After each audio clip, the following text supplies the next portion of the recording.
The roots of a revolutionary spirit, Porbandar, and the cultural landscape. Mahatma Gandhi's story begins in Porbandar, a coastal town in Gujarat, which, in the late 19th century, was a tapestry of diverse influence Arab traders docking at the ports, regional princely states vying for power, and a mosaic of Hindu, Muslim, and Jain communities coexisting in a somewhat uneasy yet vibrant harmony. Porbandar was not a major metropolis, yet it held a rich cultural heritage that influenced Gandhi's early worldview. To understand Gandhi's upbringing, one must delve into the spiritual and social fabric of Porbandar. Temples dedicated to Krishna and Shiva dotted the town, as did mosques and Jain shrines, exemplifying the layered spiritual milieu. Porbandar's port had long facilitated trade, bringing in new ideas and blending cultures. It was in this context that Mohandas Karamchand Gandhi was born on the 2nd of October, 1869.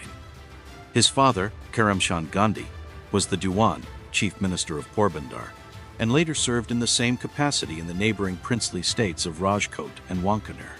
From him, Gandhi inherited an inclination toward administrative discipline and a sense of public duty. However, it was his mother Putlabai who left an indelible mark on his moral and spiritual framework. Deeply religious, she undertook regular fasts and engaged in extended prayers. She was a practitioner of Vaishnavism, a branch of Hinduism devoted to Lord Vishnu, characterized by ideals of compassion, piety, and selfless service. In addition to that, the Jain influences in Gujarat emphasized nonviolence, ahimsa, and the sanctity of all living beings. This philosophical amalgamation laid the spiritual foundation upon which Gandhi's future activism would be built. Early lessons in truthfulness. Even as a young boy, Gandhi demonstrated a quiet introspection. Stories from his childhood portray him as shy and inwardly focused, in contrast to some of his more outgoing peers. One particularly defining incident involved a spelling test in primary school.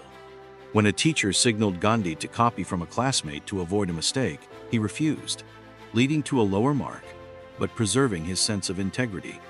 This small event would be recounted by Gandhi later as an early lesson in adhering to truth, a principle that would become the core of his life's work. In recounting this story, Gandhi often highlighted how the inclination to cheat or lie felt antithetical to the values inculcated by his mother. Though the penalty for not cooperating was minor, he merely lost points on an exam. It foreshadowed the moral strength he would exhibit on a far larger stage. Dietary experiments and ethical curiosity. During his adolescence, Gandhi went through a phase of curiosity and experimentation that was perhaps normal for a teenager, yet also indicative of a deeper search for ethical consistency. Influenced by friends and local peers, he tried eating meat on a few occasions. This was controversial and even scandalous within his devout Hindu community. Consuming meat clashed with the Jain and Vaishnava values of nonviolence and vegetarianism he'd grown up with. Feeling guilty, Gandhi eventually returned to strict vegetarianism. Yet these experiments were not trivial rebellions. They were early explorations of how to align personal actions with moral principles. He discovered that ethical living required self-discipline and the willingness to go against social pressures if they conflicted with personal convictions. Early marriage to Kasturbai. In May 1883, at the age of 13, Gandhi was married to Kasturbai, often spelled Kasturba, Makhanji Kapadia, who was also around the same age. Such early marriages were commonplace in 19th century India, but it introduced a new level of responsibility for Gandhi while he was still navigating his formative years. Kasturbai, lovingly called Ba in later years, would become an important partner in Gandhi's spiritual and political journey. Though child marriage limited their ability to fully grasp the responsibilities of adulthood at first, their bond deepened over time, evolving into a partnership grounded in mutual respect. Kasturbai was less outspoken in public, but her resilience and unwavering support often provided Gandhi with the moral fortitude he needed during the most challenging phases of his public life. Decision to study in England. By the time Gandhi reached 18, a pivotal decision emerged. He was offered the chance to study law in London. This opportunity was loaded with symbolic and practical significance. On one hand, Britain was the imperial power ruling over India, and many Indians who studied abroad did so to gain skills that might help them ascend the ranks in colonial administration or law. On the other hand, the journey itself was a leap of faith crossing the ocean for an Indian, with strict dietary restrictions and strong cultural ties was daunting. His mother and extended family had reservations, particularly concerning dietary adherence and the risk of moral corruption in a foreign land. Gandhi promised to abstain from alcohol, meat, and promiscuity, thereby assuring them of his commitment to remaining true to his values. With that, he set sail for England in 1888, unaware that this chapter of life would sow the seeds of his global vision, cultural shock, and self-discovery in London. Upon arriving in London, Gandhi felt an immediate culture shock. The architecture, the fashion, the brisk weather, and the dietary habits all seemed alien. He initially tried to blend in by wearing typical English attire: frock coats, collars, and ties. This period of experimentation also included attempts to improve his English accent and etiquette to fit the mold of a polished barrister.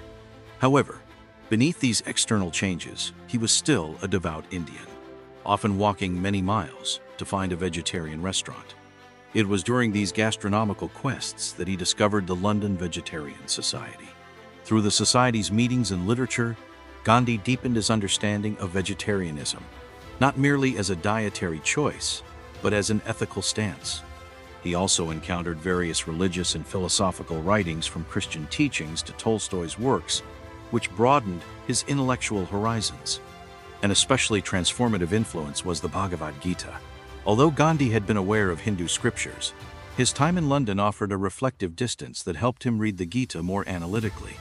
The philosophy of nishkama karma, selfless action without attachment to the fruits, became central to his understanding of duty and service. This was also his first real immersion in comparative religious thought. He began to see how universal truths, such as compassion, humility, and service, appeared across different faith traditions. Emergence of a firm moral compass. By the time Gandhi completed his law studies and qualified as a barrister, he had cultivated an incipient moral and spiritual framework. He had pledged to remain truthful and ethical, and he had discovered that alignment between beliefs and actions was far more essential to him than conforming to external norms. When he finally returned to India in 1891, he was greeted with personal tragedy. His mother had passed away while he was in London, and the news had been withheld so as not to distract him from his studies. Grief-stricken yet determined, Gandhi found that the values instilled in him by Putlabai were more potent than ever: honesty, compassion, self-discipline, undergirded by a growing sense of responsibility to uplift others. Awakenings in South Africa. The initial struggle in India. Back in India, Gandhi had envisioned a smooth legal career, bolstered by his English education and the prestige associated with being called to the bar in London. However, professional success did not come easily. He was timid in court, often finding himself tongue-tied during courtroom proceedings. This short-lived legal practice in Bombay, now Mumbai, ended without much fanfare. Looking for better opportunities, he moved to Rajkot to draft petitions for litigants, but even that did not satisfy his ambitions or fully utilize his newly acquired skills. The turning point arrived in 1893, when an Indian firm with interests in South Africa offered him a year-long contract to assist in a legal dispute. The position, though modest, promised a steady income and a chance for him to hone his legal and advocacy skills. The fateful train incident. Gandhi arrived in South Africa at a time when the country's racial policies were not yet fully institutionalized under apartheid, but discrimination was rampant. Indians, who had initially arrived as indentured laborers to work on sugar plantations in Natal, faced systemic prejudice and exploitation. Soon after his arrival, Gandhi experienced a personal jolt that became legendary in his later recollections. He had boarded a first-class train compartment from Durban to Pretoria, armed with a valid ticket, and was unceremoniously ordered to move to a lower-class compartment because of his skin color. When he refused to comply, he was forcibly removed from the train at Pietermaritzburg and spent a freezing night in the waiting room. That night was a crucible moment. It crystallized for him the glaring injustice that people of color faced. More importantly, it sparked within him the determination to oppose oppression, but through methods consistent with his moral beliefs. Instead of advocating violence or even quietly accepting the racial hierarchy, he resolved to fight it using a higher moral ground. Legal battles and community engagement. Though the initial contract in South Africa was brief, Gandhi chose to extend his stay when he learned of legislative proposals that would further disenfranchise the Indian community. He began to educate himself about the local laws and the living conditions of Indians, many of whom worked as laborers or small traders and were subjected to harsh pass regulations and punitive taxes. As a lawyer, Gandhi found himself representing those who had no voice or resources to defend themselves. He challenged discriminatory laws in court, organized petitions, and engaged with the press, effectively becoming the principal spokesperson for the Indian community in South Africa. Through public meetings, he rallied people around common causes, such as the opposition to the £3 poll tax imposed on ex-indentured laborers, from passive resistance to Satyagraha. Over time, Gandhi's strategies in resisting injustice evolved into what he termed Satyagraha. This was more than just passive resistance. It was an active form of nonviolent protest, grounded in the pursuit of truth, satya, and the willingness to suffer for the cause, tapasya. The term itself was coined after a community contest, reflecting Gandhi's desire to create a unique concept that distinguished it from mere passive resistance.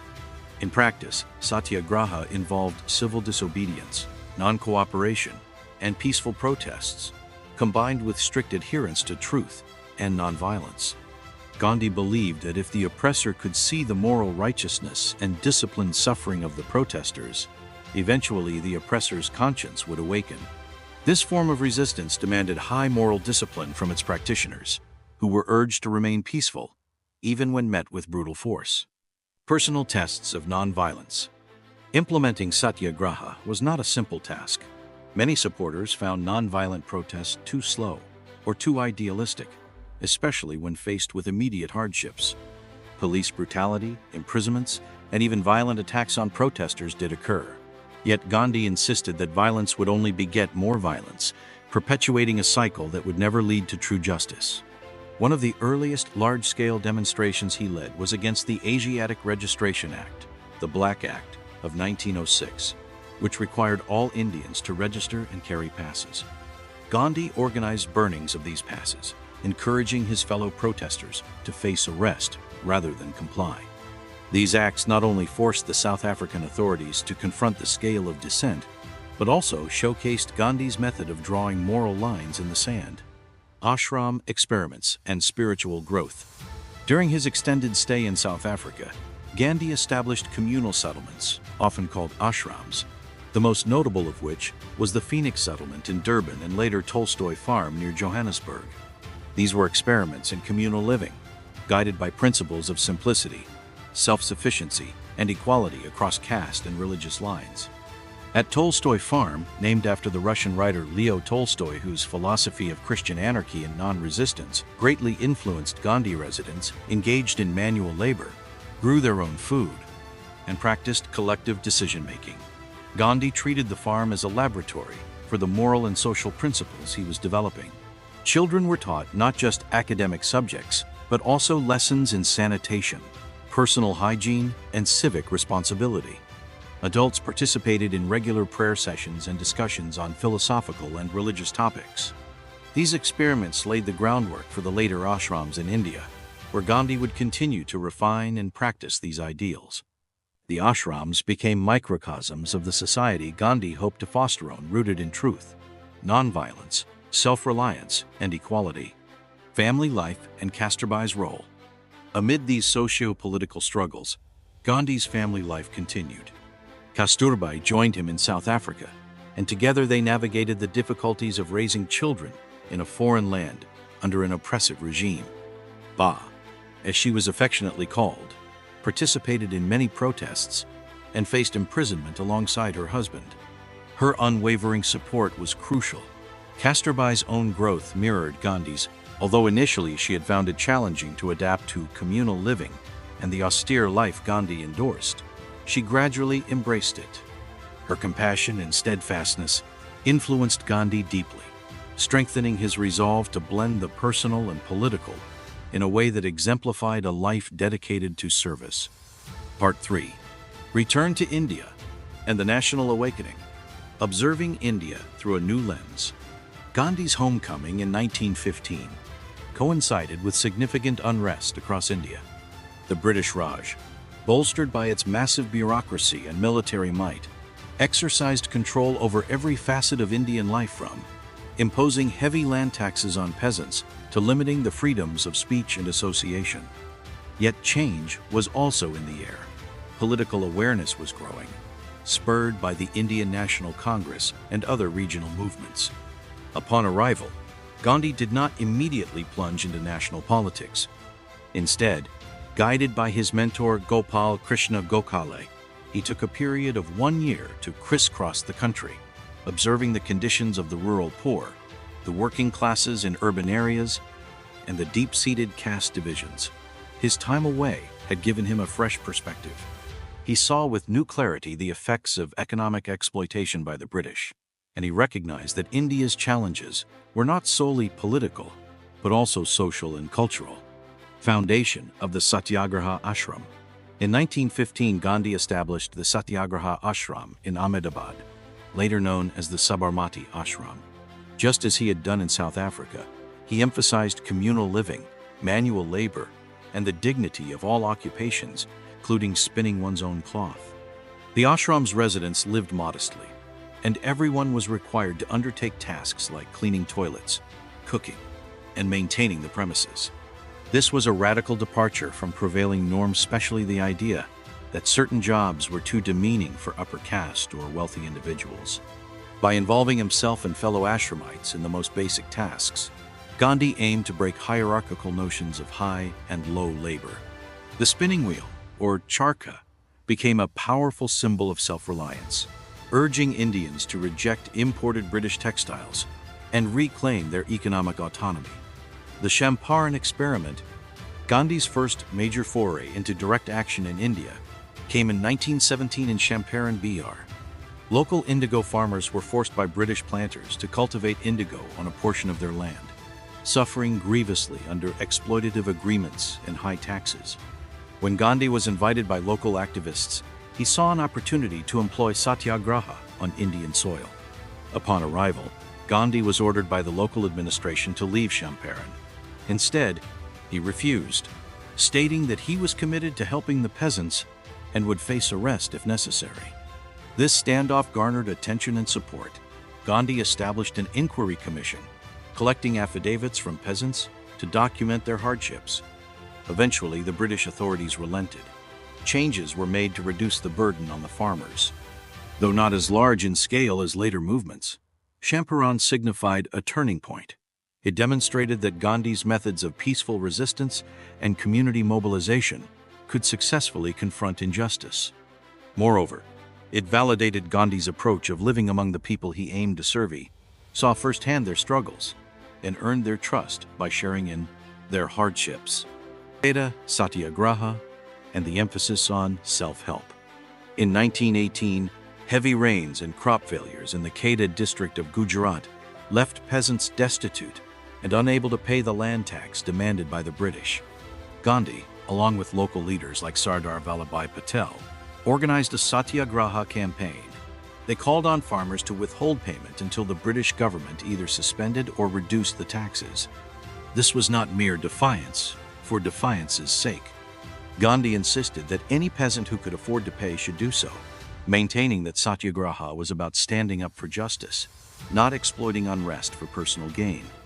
Eventually, the government suspended the tax for that year. The campaign not only brought relief to the farmers, but also laid the groundwork for Gandhi's collaboration with emerging leaders such as Patel, who would play pivotal roles in India's freedom struggle. Gandhi's rising influence. Events in Champaran and Kheda propelled Gandhi into the national spotlight. The Indian National Congress recognized his ability to connect with rural Masesa demographic, largely untapped by earlier leaders who were more urban-centric, focusing on constitutional reforms and debates in legislative councils. Gandhi's philosophy resonated across class and caste lines because it was simple, grounded in indigenous traditions, and addressed everyday suffering.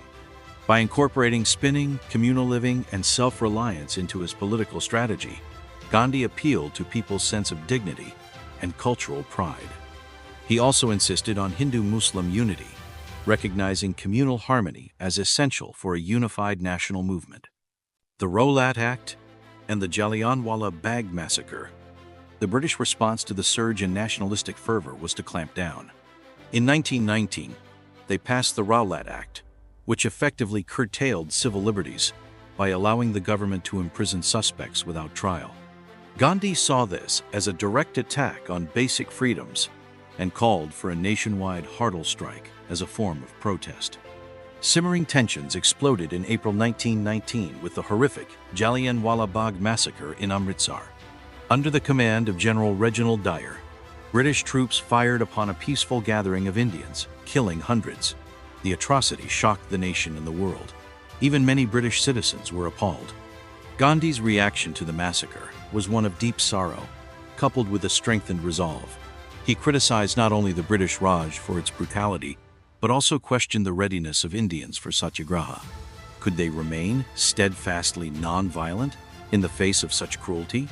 This question would linger as Gandhi prepared for larger confrontations. Launch of the non-cooperation movement.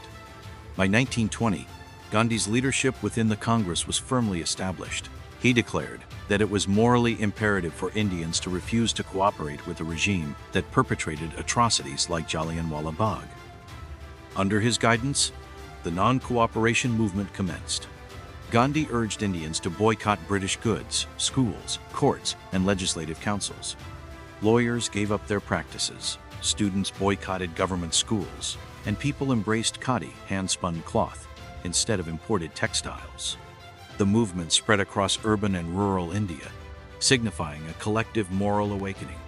Yet this broad-based civil disobedience brought a set of complex challenges.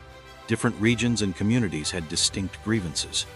Some protesters resorted to violence, burning police stations or clashing with authorities. Gandhi repeatedly stressed the importance of nonviolence and threatened to call off the movement if violent incidents continued. Chauri Chaura and Gandhi's moral stand. In February 1922, an incident in the small town of Chauri Chaura in Uttar Pradesh tested Gandhi's resolve on nonviolence. After a confrontation with police, a group of protesters set a police station on fire, killing 22 policemen. Horrified by the turn of events, Gandhi immediately called off the non-cooperation movement, stating that the Indian people were not yet spiritually prepared for a completely non-violent struggle. His decision baffled and angered many Congress leaders and activists who felt they were on the cusp of forcing major concessions from the British. But for Gandhi, non-violence was non-negotiable. It was both the means and the end. He believed that any victory achieved through violence would be hollow, incapable of forming the moral foundation for a free and just society. Imprisonment and introspection. Shortly after the Chauri Chaura incident, Gandhi was arrested for sedition and sentenced to 6 years in prison. This was not his first imprisonment, but it was the most significant thus far in India. While incarcerated, Gandhi spent considerable time writing and meditating on the nature of Satyagraha and the spiritual dimensions of political action. He also undertook the responsibility for the failure of the non-cooperation movement to remain non-violent. His introspection led him to reinforce the need for comprehensive moral education so that future movements would be guided by an unwavering commitment to truth and non-violence. During this period, the Congress shifted temporarily to a more reformist path, with leaders like Motilal Nehru and C.R. Das focusing on council entry and legislative reforms. Yet Gandhi's influence remained potent, and his release from prison in 1924 was met with widespread support. People still saw him as the moral compass of the freedom struggle. Part 4. The Path of Civil Disobedience. Reuniting a fractured movement. Upon his release, Gandhi found the Congress Party somewhat divided. There were factions favoring legislative participation, while others wanted renewed agitation. Communal tensions between Hindus and Muslims were also on the rise, complicating Gandhi's vision of a united national front. In an effort to bridge these divides, Gandhi emphasized his constructive program of blueprint that included spinning khadi, uplifting the rural economy, campaigning against untouchability, and promoting communal harmony. He believed that such grassroots work would strengthen the moral fiber of the population, preparing them for future acts of mass civil disobedience that would be unwaveringly nonviolent. Gandhi's expanding global influence. By the mid-1930s, Gandhi's stature transcended national borders. International figures like Romain Rolland, Charlie Chaplin, and Pearl S. Viders Buck took interest in his experiments with nonviolence. Rabindranath Tagore, who had given Gandhi the title Mahatma, Great Soul, continued to exchange letters with him, discussing how India's rich cultural heritage could inform modern ideas of liberty and humanism. Gandhi's philosophy also found resonance among African American civil rights leaders in the United States. Decades later, Martin Luther King Jr. would adapt Gandhi's methods of civil disobedience to challenge racial segregation, underscoring the timeless and borderless appeal of nonviolent resistance. Part V. The final struggle for independence.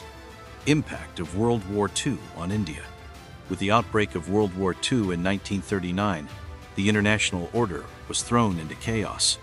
Britain unilaterally declared India's participation in the war effort without consulting Indian leaders, inflaming existing resentments. Gandhi found himself torn. He opposed fascism but also questioned how India could fight for democratic freedoms abroad while being denied those same freedoms at home. The British government's failure to offer India a clear path to autonomy or independence during the war intensified calls for a more forceful stance. By 1942, Gandhi concluded that the time was ripe for the British to leave India. Launch of the Quit India movement. On the 8th of August 1942, at the Bombay session of the All India Congress Committee, Gandhi proclaimed the Quit India movement. He delivered his famous Do or Die speech, exhorting Indians to wage one final push for independence. The British responded with immediate and sweeping arrests. Gandhi, along with other top Congress leaders, was taken into custody and the party was declared illegal. Despite the crackdown, spontaneous protests erupted across the country, often led by local activists and students. Some turned violent, targeting government buildings and railway lines. Gandhi, from prison, reiterated his call for strictly non-violent protests. However, the scale of unrest was vast, and the British administration resorted to ruthless measures, firing upon crowds, conducting mass detentions, and employing censorship. The Quit India movement did not succeed in forcing an immediate British withdrawal, but it left no doubt that India was ungovernable without Indian cooperation. It also marked a decisive turning point in Britain's political will to maintain its colonial grip on the subcontinent. Gandhi's health and Kasturba's passing. Gandhi's imprisonment during the Quit India movement took a severe toll on his health. He was already in his 70s and suffered repeated bouts of illness while confined in the Aga Khan Palace near Pune. The British authorities, wary of the potential uproar if Gandhi died in prison, provided medical care but kept him in detention. Tragedy struck in 1944 when Kasturba, who had been imprisoned alongside Gandhi, fell gravely ill. Despite medical attention, she passed away in February of that year. Her death was a devastating blow to Gandhi. Their partnership, forged in their teenage years, had blossomed into a life of shared convictions and mutual sacrifices. Gandhi's grief was profound, but he channeled it into deeper resolve, continuing to champion the cause they had both dedicated their lives to. Post-war political shifts. When World War II ended in 1945, the global political landscape was dramatically altered. Britain emerged victorious, but economically weakened and internationally pressured to dismantle its colonial empire. The new Labour government in Britain signaled a greater willingness to negotiate India's future. Indian leaders, including Jawaharlal Nehru and Sardar Patel, were released from prison. As negotiations resumed, Gandhi found himself as more of a moral guide than a day-to-day political negotiator. He still influenced major decisions, but other leaders were now taking a front seat in talks with the British, particularly around the question of partition. The tragedy of partition looms. Although independence appeared imminent, communal tensions had been festering for decades. The Muslim League, led by Muhammad Ali Jinnah, demanded a separate state for Muslims. Congress leaders, while preferring a united India, struggled to reassure Muslim minorities that their rights would be safeguarded in a Hindu-majority nation. Gandhi was unequivocally opposed to partition. He believed it contradicted the essence of the freedom struggle, which he saw as inclusive of all faiths. Yet political pressures mounted. Violent riots erupted in Bengal and Punjab, fueling calls for separate nations.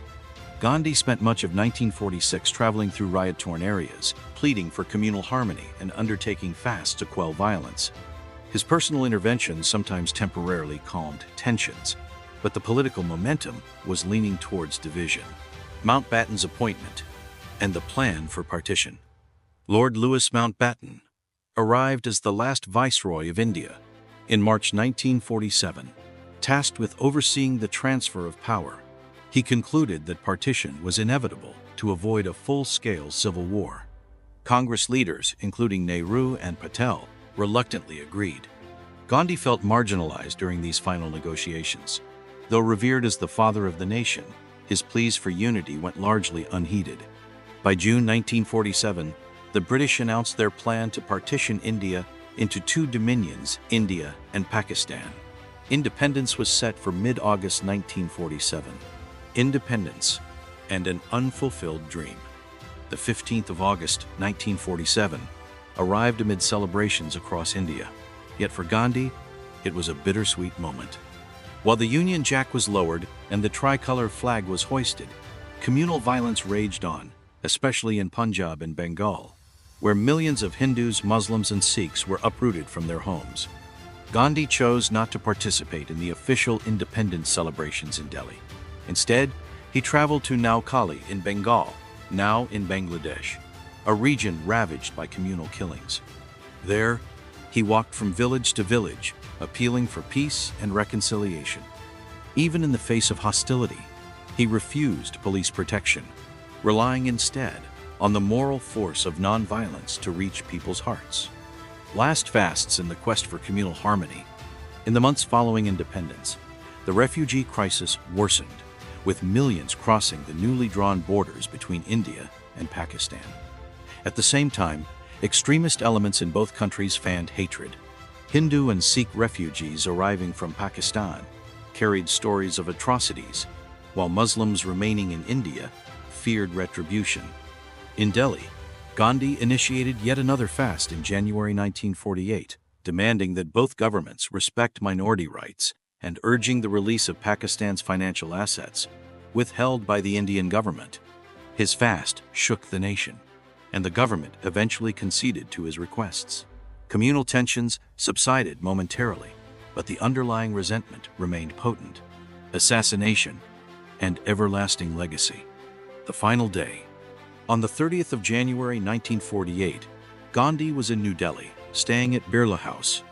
Despite his delicate health, he continued his routine of walking to the garden for evening prayers, open to all who wished to attend. While making his way to the prayer grounds, he was approached by Nathuram Godse, a Hindu nationalist who believed Gandhi was overly accommodating to Muslims. Godse fired 3 bullets at point-blank range, mortally wounding the Mahatma. Gandhi's last words were reported as Hey Ram, an invocation of the divine name he so often repeated in times of distress and reflection. His death shocked the world. Leaders from across the globe, from President Truman of the United States to General Smuts of South Africa, expressed profound sorrow. Nehru famously addressed the nation, saying, "The light has gone out of our lives." Immediate aftermath. News of Gandhi's assassination led to a wave of grief and introspection. Mass gatherings occurred spontaneously, with people of all faiths paying tribute. His funeral procession through the streets of Delhi was attended by hundreds of thousands, and millions more listened on the radio. Nathuram Godse and his accomplices were quickly arrested. The subsequent trial brought forward a range of testimonies that exposed the extremist ideologies brewing in certain factions. Yet no trial or punishment could fully grapple with the magnitude of what had been lost. India had lost its moral anchor, at a critical juncture in its nascent independence. Gandhi's enduring principles. Despite his physical absence, Gandhi's philosophies continued to guide India's policies and social conscience. Jawaharlal Nehru, as Prime Minister, integrated many of Gandhi's ideals into government initiatives, especially in rural development and community empowerment. The spinning wheel symbol remained on India's national flag until it was replaced by the Ashoka Chakra, though the principle of self-reliance endured. Moreover, Gandhi's emphasis on nonviolence influenced global figures and movements. Martin Luther King Jr. acknowledged Gandhi as a guiding light in the American civil rights movement. Nelson Mandela, who fought apartheid in South Africa, cited Gandhi as an inspiration, transforming the struggle against racial segregation into a moral campaign. Critiques and counterpoints. Like any monumental figure, Gandhi was not without critics. Some believed his methods were too slow or too idealistic. Revolutionaries like Subhas Chandra Bose argued that armed struggle against the British might achieve swifter results. Ambedkar, who championed the rights of Dalits, believed Gandhi's approach to caste reform was insufficiently radical, and that it preserved Hindu orthodoxy more than it dismantled it.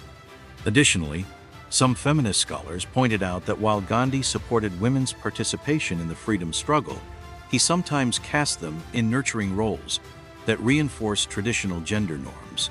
Muslims who experienced communal riots felt that Gandhi, despite his efforts, could not prevent the horrors of partition. These critiques do not negate Gandhi's monumental impact. Rather, they underscore the complexity of social transformation and the challenges of reconciling multiple perspectives within a single movement. Evolution of Gandhi's reputation. In post-independence India, Gandhi's image as the father of the nation became enshrined in textbooks, government offices, and currency notes. Streets, institutions, and awards were named in his honor. However, each generation interpreted him anew. The 1960s and 1970s saw a wave of social activism against caste discrimination, corruption, and environmental destruction that drew upon Gandhian principles. Critics from various political spectrums debated whether Gandhi's approach could address modern problems like industrial pollution or global capitalism. Yet in times of crisis, many returned to his core tenets: peaceful protest, grassroots mobilization, and moral leadership. Global philosophical influence. Gandhi's concept of Satyagraha became a blueprint for nonviolent resistance worldwide. Anti-war movements in the West, anti-colonial struggles in Africa, and civil rights efforts in the United States often looked to Gandhi for inspiration. His face, bespectacled and serene, holding a staff, became an icon of moral courage. Organizations like the International Fellowship of Reconciliation and various pacifist groups incorporated Gandhian principles into their campaigns, focusing on love and understanding rather than hatred of the adversary. The King Center in Atlanta, founded by Coretta Scott King, explicitly referenced Gandhi's teachings in shaping its mission for nonviolent social change. Relevance to modern challenges. In an era of nuclear proliferation, climate change, and geopolitical tensions, Gandhi's voice resonates with a renewed urgency. His insistence on nonviolence can be seen as a vital counterbalance to the constant threat of armed conflict. His advocacy for simple living and local self-sufficiency has informed many environmental movements that critique the unsustainable consumption patterns of modern society. Contemporary social justice movements, whether fighting racism, economic inequality, or authoritarian regimes, continue to adapt Gandhi's methods. Sit-ins, boycotts, and peaceful marches draw directly from Satyagraha's arsenal. While technology has changed how such movements organize through social media and digital tools, the underlying principle of winning hearts rather than crushing enemies remains potent. Gandhi's spiritual dimensions. Although Gandhi is widely recognized as a political figure, his spirituality was a driving force behind his activism. He read scriptures from multiple religions, seeing a unifying thread of compassion and truth. His daily prayers included verses from the Bhagavad Gita, the Quran, and the Bible. By interlacing diverse spiritual traditions, Gandhi sought to reduce communal frictions and highlight shared ethical values. He believed that self-purification, brahmacharya, dietary restrictions, and periodic fasting was essential to remain morally anchored. Critics sometimes viewed his vows of celibacy and experiments in brahmacharya as eccentric, but for Gandhi, they were part of an ongoing quest to conquer selfish desires and align actions with divine will. Educational innovations. Gandhi's contributions to education are often overshadowed by his political role, yet they are significant. He espoused a philosophy called Nai Talim, or basic education, which integrated intellectual development with manual labor, moral instruction, and community service. In Gandhi's view, education was incomplete if it did not cultivate a sense of social responsibility and self-reliance. Students in Gandhian schools spent part of their day learning academic subjects and part of it engaging in crafts like spinning or agriculture. The idea was to break down the barrier between mental and physical work, fostering dignity in all forms of labor. Though never adopted on a large scale by post-independence governments, aspects of Nai Talim have influenced progressive education models worldwide, lasting inspirations and modern interpretations. Today, Gandhi's teachings remain a subject of debate and admiration. Statues of Gandhi stand in front of parliaments from London to Washington, D.C., memorializing him as a universal symbol of peace. His birth anniversary, the 2nd of October, is celebrated worldwide as the International Day of Nonviolence. In India, while some question whether his ethos can address contemporary problems like digital surveillance or religious extremism, many grassroots movements still find guidance in his message. Leaders of peaceful protests against unjust policies often invoke Gandhi's name, reinforcing the moral dimension of their causes. Reflections on Gandhi's life and legacy, harmonizing means and ends. One of Gandhi's foremost contributions to political thought is the insistence that ethical means are indispensable to a just end. The idea that means are ends in the making set him apart from other revolutionaries who believed in achieving freedom at any cost. Gandhi's viewpoint was that if violence and deceit are used to gain power, the resulting society will be built on a foundation of fear and suspicion. This logic had profound implications. For instance, he would rather halt a promising national campaign than allow it to devolve into violence, even if that meant delaying independence. Critics argued that this moral rigidity prolonged British rule, but Gandhi believed that establishing a virtuous foundation was more important than hastily breaking free from colonial chains. Satyagraha as a way of life. Gandhi's concept of Satyagraha was not limited to political campaigns. It was an approach to all human interactions. He applied its principles to disputes within families, communities, and ashrams. Satyagraha urged a constant quest for truth, humility to acknowledge one's own faults, and empathy to see the adversary not as an enemy, but as a person holding a different perspective. This outlook transformed many personal relationships. Even critics who fiercely opposed him recognized his sincerity. British officials who negotiated with him often remarked on his courteous yet unyielding demeanor. By blurring the line between personal ethics and public activism, Gandhi left behind a template for holistic social change. Critiques of industrial civilization. Gandhi's economic views, particularly in Hind Swaraj, 1909, present a radical critique of modern industrial civilization. He argued that large-scale industrialization alienates people from nature, disrupts self-reliant communities, and fosters exploitative labor practices. Instead, he advocated for decentralized village economies, where crafts like spinning, weaving, and local agriculture could sustain livelihoods without succumbing to exploitative markets. This vision contrasted sharply with the ambitions of many post-colonial leaders, including Nehru, who believed industrial development was essential for modernizing India. Over time, India adopted a mixed economy that combined elements of both approaches. Today, however, with environmental concerns at an all-time high, Gandhi's warnings about unchecked industrial expansion appear prophetic. Women in Gandhi's movements. While Gandhi operated within a traditional cultural context, he did encourage women to take leadership roles in protests, marches, and social reforms. Figures like Sarojini Naidu, Kamaladevi Chattopadhyay, and Kasturba herself emerged as key influencers in the freedom struggle.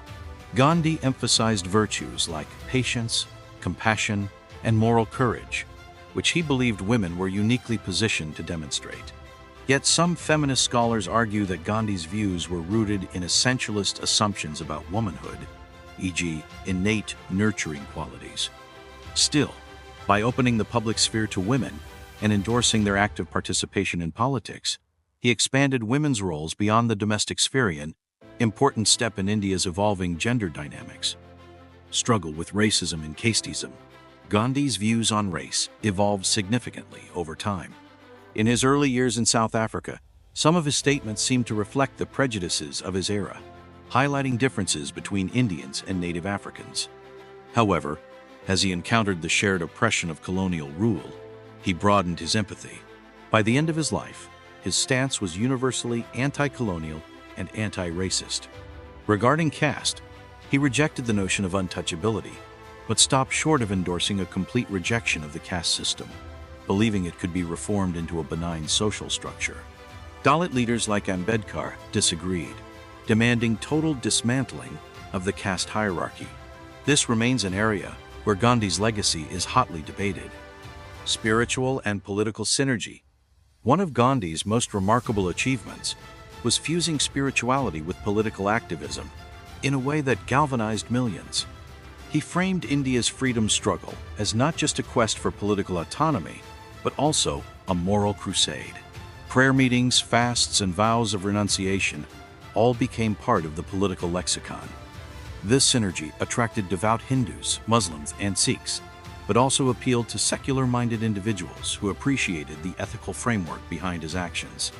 In a colonized nation where religion and identity often clashed, Gandhi's inclusive spiritual approach gave people a shared sense of righteousness, transcending sectarian loyalties. Literary and journalistic pursuits. Gandhi was a prolific writer, penning thousands of letters, editorials, and essays. Publications like Indian Opinion in South Africa and Young India in India carried his thoughts to a wider audience, shaping public discourse. Through Harijan, he directly addressed social issues like caste discrimination, elevating them to the national agenda. These writings display a consistent theme, an unwavering focus on moral principles, the power of nonviolence, and the pursuit of truth. Even when he criticized opponents or addressed contentious issues, his tone aimed at persuasion rather than condemnation. This style made him not only an effective politician but also a moral philosopher, accessible to the masses. Constructive program and nation building. Beyond protest, Gandhi championed what he termed the constructive program initiatives designed to rebuild India from the grassroots. This included promoting village sanitation, basic education, Naitalam, the use of the charkha for spinning khadi, and campaigns for Hindu-Muslim unity. He saw these activities as integral to Swaraj, self-rule, believing political independence was hollow without social and economic upliftment. In many villages, small experiments in self-reliance thrived under local leaders. Although overshadowed by the dramatic acts of civil disobedience, these community projects laid an important foundation for post-independence India. Some of these ideas also influenced global movements for self-help and local empowerment in developing countries. Legacy of reconciliation. Perhaps one of the most poignant aspects of Gandhi's legacy is his readiness to forgive and seek reconciliation. Whether dealing with the British authorities or communal groups, he maintained that dialogue and empathy could transform adversaries into allies. His approach to the British was never fueled by hatred. He recognized the humanity of British soldiers and officials, believing they too were victims of a flawed imperial system. By refraining from demonizing them, he opened channels of communication even during periods of fierce confrontation. This magnanimity left a mark on many British administrators, some of whom turned into admirers of his principles. The ongoing relevance of Gandhi in a modern world riddled with conflicts, be they national, ethnic, or ideological, Gandhi's insistence on understanding and compassion remains highly relevant. Non-violent resistance movements in places like Tibet, Burma, Myanmar, and Hong Kong echo his methods. Environmental activists have adapted Gandhian tactics to protest deforestation, climate change, and resource exploitation. Critics might argue that Gandhi's ideas are too idealistic for the realpolitik of the 21st century. Yet the persistence of social movements that adopt his blueprint suggests otherwise. Whether in small community disputes or on international stages, the option of peaceful dialogue, coupled with moral protest, continues to inspire. Part 8. Conclusion. Gandhi's enduring message. Gandhi's gift to humanity. Mahatma Gandhi's life story is a study in contradictions and triumphs. He was a deeply spiritual man operating in a charged political environment, a lawyer who preferred negotiation and moral appeals over litigation, a leader revered by millions, yet someone who walked barefoot alongside them, a staunch Hindu who read the Quran and Bible daily, believing all faiths shared common ethical ground. His ultimate contribution lies in demonstrating the immense power that moral conviction can wield in political struggles. By weaving nonviolence into the fabric of large-scale movements, he showed the world a method that could mobilize the oppressed without resorting to bloodshed. Today, his birthday, the 2nd of October, is observed as the International Day of Nonviolence, underscoring how his ideals surpassed the limits of one nation's borders and took root in global consciousness. Monuments, memorials, and libraries dedicated to Gandhi are found in diverse regions, reminding people that moral courage can transcend cultural and political boundaries. The imperfect saint. To call Gandhi a saint would be to overlook his human complexities, his evolving positions on race, his struggles with sexuality, his disagreements with other leaders. Yet to dismiss his contributions because of these imperfections would be equally simplistic. Gandhi's life story is an invitation to appreciate the messy interplay between aspiration and reality, principle and pragmatism. In wrestling with his own shortcomings, whether dietary lapses or personal conflicts, Gandhi demonstrated a humility that made his public persona more relatable. He never claimed infallibility. Instead, he presented himself as a seeker of truth, always open to learning and correcting course. Final thoughts on a life well lived. Gandhi's journey illustrates how an individual, guided by conscience and compassion, can reshape the destiny of nations. His tactics were neither quick fixes nor guaranteed formulas for success. They required unwavering faith in humanity's capacity for change and a willingness to endure hardship. His brand of activism, centered on moral integrity, resonates with those who believe that the path to true freedom, political, social, or spiritual, cannot be paved with violence. In a world still fraught with conflict, Gandhi's voice emerges as a reminder that peaceful revolution is possible, and that moral power can indeed influence the course of history. Appendix. Closing reflection. Retracing Gandhi's footsteps for inspiration. Imagine following in Gandhi's literal and metaphorical footsteps, from the quiet lanes of Porbandar to the bustling streets of London, from the harsh racial climates of South Africa to the teeming villages of Champaran, from the coastal sands of Dandi to the riot-torn alleys of Noakhali. Each phase offers lessons about resilience, empathy, and the transformative capacity of non-violent action. Young Mohandas was shaped by a mother's spiritual devotion and a father's administrative sense of duty. In England, he tested his cultural adaptability. In South Africa, he discovered his life's calling to fight injustice through nonviolence. Back in India, he became the conscience keeper of a nation struggling under colonialism and wrestling with its own internal divisions. The power of small acts. Throughout Gandhi's life, seemingly small actions took on great significance. Refusing to cheat on a school exam, maintaining a vegetarian diet in a foreign land, picking up salt from the seashore, these acts were symbolic manifestations of his broader principles. They showed that every individual, no matter how ordinary, could become a catalyst for widespread change if guided by truth and determination. The Salt March, for instance, wasn't just about salt. It was about dignity and self-rule.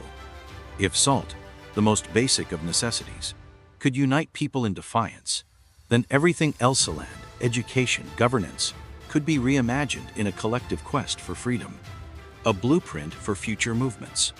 Gandhi's model of grassroots mobilization, which he honed through Satyagraha, has been replicated in various struggles worldwide. The key elements: public demonstrations of civil disobedience, ethical conduct, transparency, and a focus on moral legitimacy are consistently effective because they appeal to the conscience of both oppressors and the global audience. Leaders like Cesar Chavez in the United States use these tactics in the farm workers' rights movement, adopting boycotts and hunger strikes to highlight injustice. Václav Havel in Czechoslovakia and Lech Wałęsa in Poland navigated authoritarian regimes with moral defiance, inspired partly by Gandhi's example. Gandhi in the age of social media.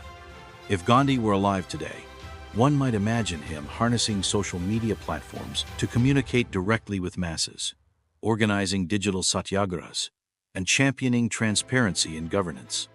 Yet the same technologies can also be manipulated to spread hate speech and misinformation. Gandhi's insistence on truth suggests that activists must use digital tools responsibly, verifying facts and maintaining civil discourse, even amidst virtual confrontations. Social media's reach also means that injustice can be exposed instantly. In that sense, modern activists can tap into Gandhi's strategy of globalizing local issues. A single viral video can rally international support, echoing how global press coverage amplified the Salt March's impact. Critically, engaging with Gandhi's thought. A never-ending journey. Finally, Gandhi's narrative reminds us that the pursuit of truth and justice is a never-ending journey. He did not claim to have all the answers, nor did he see independence as the final destination. Rather, he urged continuous self-reflection, communal harmony, and service to humanity as ongoing processes. For those who look to Gandhi for inspiration, the task is not to replicate his actions in a literal sense, but to adapt his principles to modern challenges. His life and teachings serve as a wellspring of ideas on courage, integrity, and the belief in humanity's better angels. Conclusion. A recap in brief. From a shy boy in Porbandar to a global figure whose influence shaped movements far beyond India's borders, Gandhi's journey was defined by relentless efforts to align personal conduct with political activism. He offered humanity a distinct path, resisting injustice without dehumanizing the oppressor, seeking truth while acknowledging one's own limitations, and catalyzing social revolutions through moral example rather than brute force. Despite controversies and critiques, his legacy stands as a beacon for those who believe that love, compassion, and moral courage are the ultimate instruments of change. Even as the world wrestles with new forms of conflict and inequality, the essence of Gandhi's teachings that true freedom is rooted in justice, empathy, and nonviolence remains profoundly relevant. His life story, now expanded to a detailed narrative, underscores a timeless truth. One individual, deeply committed to the ideals of peace and unity, can indeed alter the course of history and awaken the conscience of an entire civilization.